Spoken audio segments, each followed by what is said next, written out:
Welcome to the news on Enyimba TV. We are reaching you from the commercial city of Aba. First, the headlines. President Tinubu appeals to Nigerians to shelve planned hardship protest. National Assembly passes 70,000 naira new minimum wage bill. President Tinubu signs Southeast Development Commission bill into law. Thanks for joining us on the news at this time. I am Mary Ihejirika. Now the news in details. President Bola Tinubu is appealing to Nigerians to shelve their planned End Bad Governance protests slated for next month. Minister of Information and National Orientation Mohammed Idris revealed this to State House correspondents after closed-door talks with President Tinubu at the Aso Rock Villa, Abuja. The minister highlighted the swift passage of the National Minimum Wage Bill by the National Assembly as evidence of the president's commitment to swift action.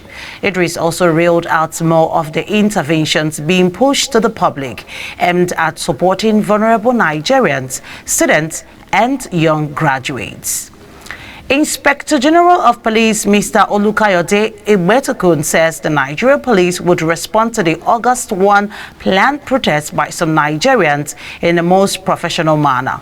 Egbetakun said this in Abuja during a meeting with strategic police managers consisting of officers from the rank of commissioners of police and above. He said the task of maintaining law and order during the protest will not be challenged if the protesters engaged in peaceful protest. According to him, it becomes a challenge if the protest is violent. The IG therefore called on Nigerian youth to ignore anyone inciting them to violent protests. Former Vice President Atiku Abubakar and the United Nations UN have disagreed over the planned protests against the economic hardship in the country, while the former Vice President is asking the federal government to allow Nigerians exercise their constitutional rights to organize a peaceful protest. The United Nations Department of Safety and Security warned that the planned protest might be hijacked by groups with ulterior motives. The former Vice President, in a post on X, slammed President Bola Tinubu's administration for attempting to suppress the protesters, describing it as an exercise in futility. But in a threat and risk assessment finding, the UN expressed concerns about the possibility of violence, citing past instances where similar protests in Nigeria escalated. A senior advocate of Nigeria, Femi Falana, is urging the federal government to listen to the demands of the organizers ahead of the August 1, 2024 nationwide planned protests in the country. Falana, a human rights activist, in a monitored television interview, also cautioned the federal government not to threaten the protesters, as such could exacerbate the situation. He also noted that state governors should hold talks with residents and make them aware of their plans to ameliorate the hardship ravaging the country. Senate and the House of Representatives have speedily passed the National Minimum Wage Act 2019 Amendment Bill.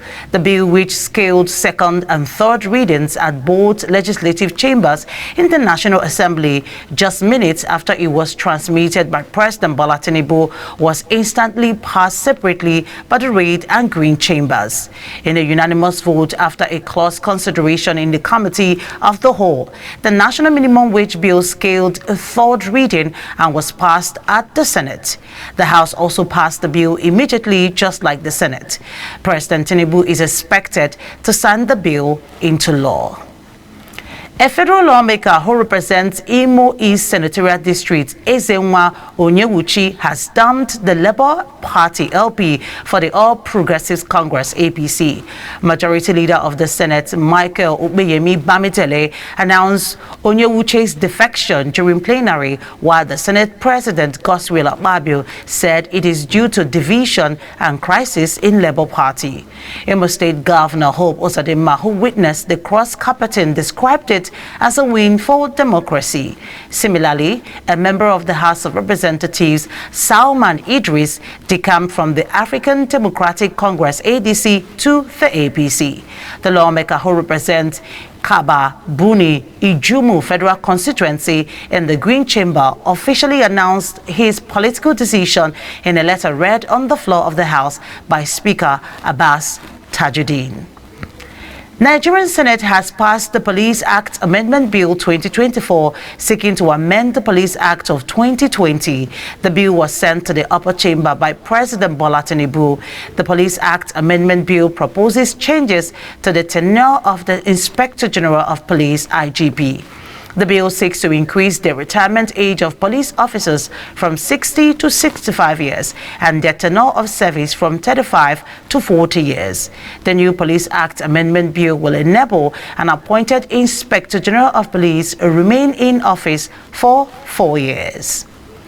Senate President Godswill Akpabio is apologizing to the senator representing Kogi Central, Natasha Akpoti-Udaran, for comparing her conduct in the Senate to that of a nightclub. During the plenary last week, Akpoti-Udaran commented on a motion without the permission of the Senate President, an action which contravened the Senate standing order. While trying to correct the Kogi lawmaker for the misconduct, Akpabio told her to follow the rules and that the Senate is not a nightclub where anybody can talk anyhow. He has since come under fire from many Nigerians on social media space, with many faulting his utterance. But presiding over plenary, the Senate President was remorseful, saying he would never deliberately denigrate a woman. House of Representatives is asking President Bola Tinubu to suspend the Chief Executive of the Nigerian Midstream and Downstream Petroleum Regulatory Authority, NMDPRA, Farouk Ahmed, for his unguarded comments on the quality of products produced at the Dangote refinery. Isoza Iyawe, who moved the motion, noted that Ahmed claimed that the diesel produced by the Dangote refinery had a high content of sulfur and was inferior to the ones imported into the country. He added that this was not the case when members visited the refinery on an oversight function and discovered that imported diesels have more sulfur levels exceeding 1,800 ppm and 2,000 ppm, thus disproving the allegation. Lawmakers were also concerned that the NMDPRA allegedly issued licenses to some traders who regularly import high sulfur diesel into Nigeria, and the use of such products pose grave health risk and huge financial losses to Nigerians. House of Representatives is asking the Nigeria Electricity Regulatory Commission, NIREC, and the distribution companies, DISCOs, to reverse the tariff hike for Band A customers immediately. This resolution was reached after the adoption of a report presented by the House Committee on Power. Chairman of the committee, Victor Nwokolo, who presented the report, stated that Nigerians cannot afford the new tariff. The committee recommended a return to the status quo. The recommendations were adopted by the Committee of the Whole, after which it was passed. Further investigations into the tariff hike is to be conducted by the House. House of Representatives Minority Caucus, comprising 180 lawmakers, is joining the call for the release of the leader of the separatist indigenous people of Biafra, Nnamdi Kanu, who has been in custody since 2021. In a meeting held in Abuja, over 180 lawmakers elected on the platform of minority political parties joined the call for Kanu's release following the adoption of a motion moved at the special meeting of the caucus by Obi Agwocha, representing Ikwano, Umuahia North, Umuahia South Federal Constituency, Abia State. In a statement, he urged his colleagues to take a definitive position on the ongoing lobby to explore possible political solutions to the continued detention of Nnamdi Kanu. President Bola Tinubu has signed Southeast Development Commission Bill into law. This is according to the Chief Press Secretary, CPS, to the Deputy Speaker of the House of Representatives, Livinus Nwabuheogo, who disclosed that the bill was by his principal. This will set the stage for the establishment of the two interventionist agencies to address development challenges in Southeast part of the country. Similarly, the President also assented the Northwest Development Commission.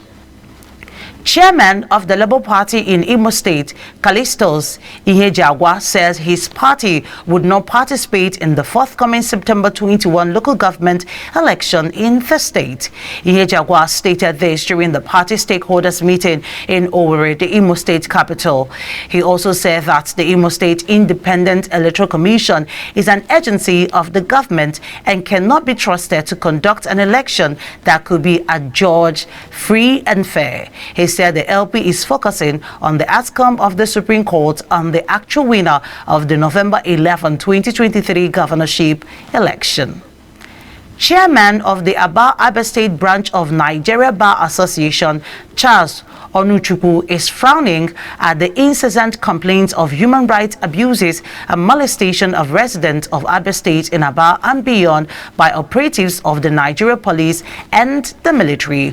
Onuchukwu, who stated this during an interaction with journalists in Aba, the commercial hub of the state, said the Bar will engage with the State Commissioner of Police, Mr. Kenechukwu Onwemelie, to train the men of the state's command on the need to respect the rights of citizens. He pointed out that the Bar will also organize a town hall meeting to educate the residents of Aba on the need to know and always stand on their rights in their dealings with the security agencies. Retired teachers in Abba State are pleading with Abba State Governor Dr. Alex Oti to compel the Nigeria Union of Teachers (NUT) to pay them their entitlements. The teachers under the umbrella of Abia Retired Teachers ART Forum accuse Abia NUT of refusing to pay them their retirement benefits, which the body deducted from the source during their service years after several verifications. Coordinator Eunice Ibuna said they had no option but to speak to the media about the issue. She explained that when a good number of retired teachers noticed that fighting for their rights on an individual basis would end up as futile, they decided to come together to form a group. Emmanuel Nweze Oti has been inaugurated as a new acting chairman of the Labour Party LP in Abba State, a position he is expected to hold until the party's congress scheduled for the middle of next year.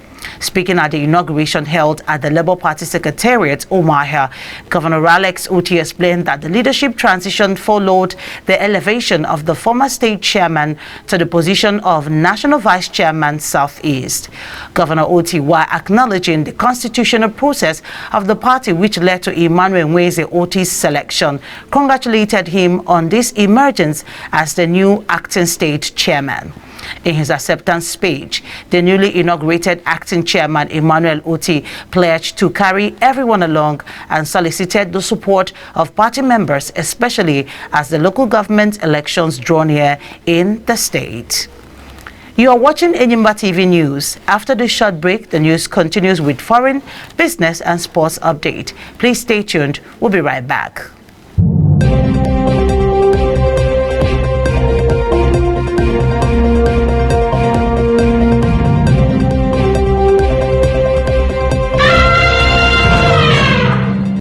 Welcome back and thanks for staying tuned. Now the news continues. We begin with foreign. World Trade Organization WTO says 58 member countries have supported a proposal from the African Group for Ngozi Okonjo-Iweala, Director General of WTO, to run for a second four-year term. According to a statement by the Geneva-based organization, 58 countries backed the call for a second term at the General Council meeting. WTO has 164 members. Commenting on the gesture, Okonjo-Iweala said she was very grateful for the support from members. Okonjo-Iweala also said she took the call of members very seriously and was favorably inclined. She added that she would give feedback to members very soon regarding her intentions.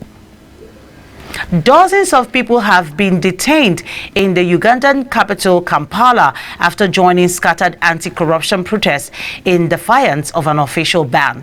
Lawyers said around 60 people, including a prominent TV presenter and 3 young protest leaders, were hurriedly brought before court and remanded in custody following a march on the country's parliament on Tuesday. President Yoweri Museveni, who has ruled Uganda for almost 4 decades, had warned before the event that protesters were playing with fire. The march was organized on social media amid anger over long-running allegations of corruption involving several high-profile public officials. The protests were partly inspired by demonstrations last month in neighboring Kenya, which forced President William Ruto to drop planned tax rises. And finally, from sports. Ahead of the Paris 2024 Olympic Games opening ceremony on Friday, 26 July, the Nigeria Olympic Committee, NOC, in collaboration with the Sports Ministry, has announced 2 key leadership positions for Team Nigeria. Nigerian athlete star Tobi Amusan will be the nation's flag bearer, leading the delegation during the opening ceremony. With the sports story, we'll wrap up this edition of news on Enyimba TV at this time. But before we go, here is a recap of the top stories. In the news, we told you President Bola Tinubu has appealed to Nigerians to shelve their planned and bad governance protests slated for next month. We also told you that the Senate and the House of Representatives has speedily passed the National Minimum Wage Act 2019 Amendment Bill into law. And we told you that President Bola Tinubu has signed Southeast Development Commission Bill into law. That's a package of news for now. Please join us for more updates in our subsequent bulletins. Meanwhile, don't forget to subscribe to this channel on YouTube. Click on the notification bell to receive alerts when new videos are uploaded. Thank you for watching. On behalf of the production team, I am Mary Ihejirika saying to have yourself a wonderful day.